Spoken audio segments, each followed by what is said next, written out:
Sunday special అంటే ఎప్పుడు non veg ప్రియులకేనా? Veg ప్రియులకు కూడా ఉంటుందిగా. అప్పుడప్పుడు నాన్ వెజ్ తిన్నట్టు రెగ్యులర్‌గా వెజ్ తిన్నామనుకోండి ఆరోగ్యంగా ఉంటాం. అన్నట్టు మీకో విషయం చెప్పాలి. తప్పకుండా లైక్ చేయండి. అలాగే నా ఛానల్‌ని సబ్స్క్రైబ్ చేసుకుంటే మరిన్ని మంచి మంచి వంటలనైతే మీకు పరిచయం చేస్తాను. ఇప్పుడు ఒక పాన్ పెట్టుకొని తగినంత ఆయిల్ వేసుకోండి. ఒక టీ స్పూన్ ధనియాలు, హాఫ్ టీ స్పూన్ జీలకర్ర, 2 టీ స్పూన్ల పచ్చెనపప్పు వేసి కాస్త వేగిన తర్వాత ఆప్షన్ మీది పచ్చిమిరపకాయ, ఎండుమిరపకాయ ఏదైనా వేసుకోండి. ఐడియా అయితే నాదనమాట.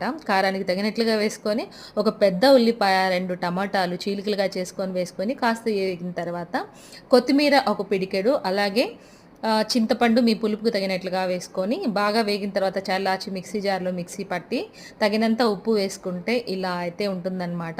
అండ్ ఇందులో కొంచెం తెల్లపాయ అలాగే ఉల్లిపాయ వేసుకుంటే టేస్ట్ వేరే లెవెల్‌లో ఉంటుంది. అల్లం అనేది ఆప్షనల్. అది వేసుకుంటే వేరే టేస్ట్ వస్తుందనమాట. అండ్ దోస బ్యాటర్ అయితే రెడీ అయిపోయింది. సో, మీరు మాత్రం తప్పకుండా ఒక లైక్ చేయండి. Please do like, share and subscribe. Thank you.